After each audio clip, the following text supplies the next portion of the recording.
Hello viewers, আসসালামু আলাইকুম। কেমন আছেন আপনারা? তো আশা করি ভালো আছেন। আজ আমি আপনাদের জন্য একটা নতুন রেসিপি নিয়ে এসেছি, যেটাকে চিনির সিরাপ বলা হয়। তো সামনে রোজা আসতেছে, চিনির সিরাপ তৈরি করে রাখলে আপনি যে কোনো সময় যে কোনো ডেজার্ট বা জুস, লাচ্ছি আপনি ব্যবহার করতে পারবেন। তো আমি চিনির সিরাপ তৈরি করতেছি, চিনির সিরাপ যেটাকে বলা হয়। তো আমি চিনির সিরাপ তৈরি করার জন্য 1 কেজি চিনি নিব। 1 কেজি চিনি সিরাপ তৈরি করে রেখে দেব।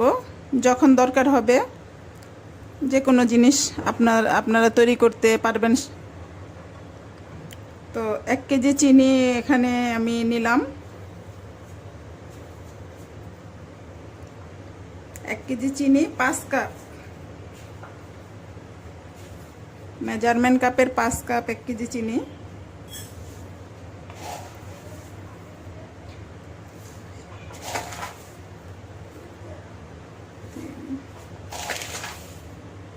চার,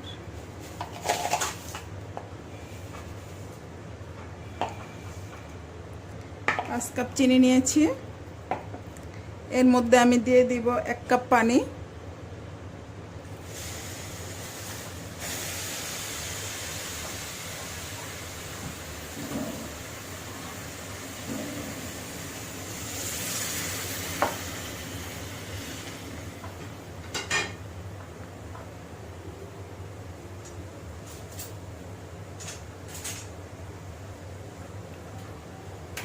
তো এখন এটা একটু নাড়া দিব।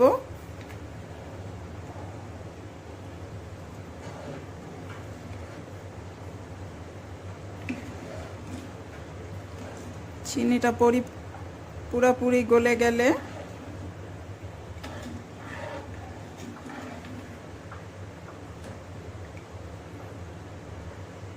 গলে যাওয়া পর্যন্ত আমি এটাকে জাল করতে থাকবো।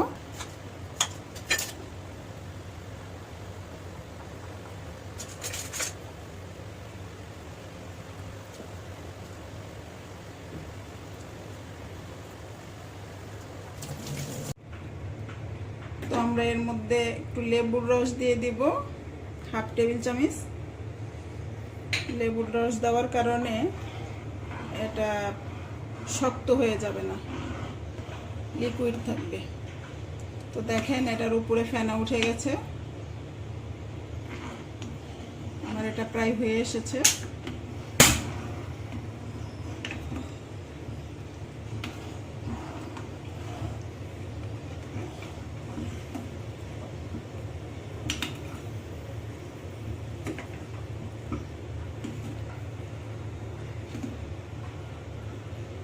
তো হয়ে গেছে আমার চিনির সিরাপ।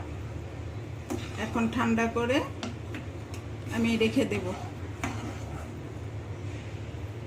এভাবে আপনারা বানায়া বয়মে ভরে রেখে দেবেন, পুরা রোজার মাস ঝামেলা মুক্ত।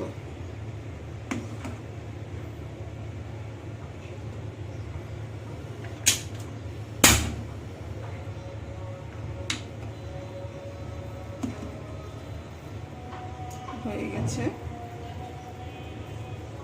হাত দিয়ে দেখবেন লাসা লাসা হাতের মধ্যে লাগে। তো চুলাটা নিভিয়ে দিলাম, হয়ে গেছে আমার চিনির সিরাপ। তো ভিউয়ার্স, হয়ে গেছে আমার চিনির সিরাপ। এখন এটা বয়মে ভরে রেখে দেব।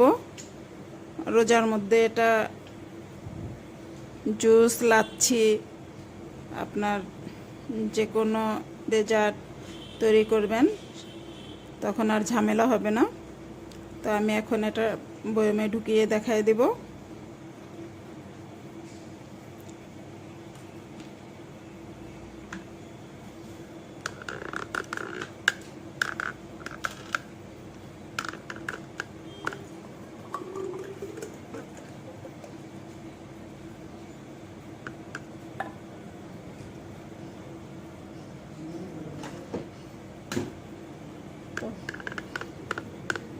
এভাবে আপনারা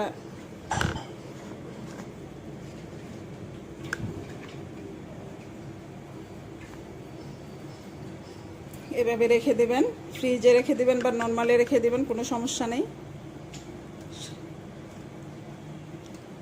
তো এভাবে বানাবেন। আর আমার চ্যানেলটা নতুন, সাবস্ক্রাইব করবেন, লাইক দিবেন। তো ভালো থাকেন। আল্লাহ হাফেজ। আসসালামু আলাইকুম।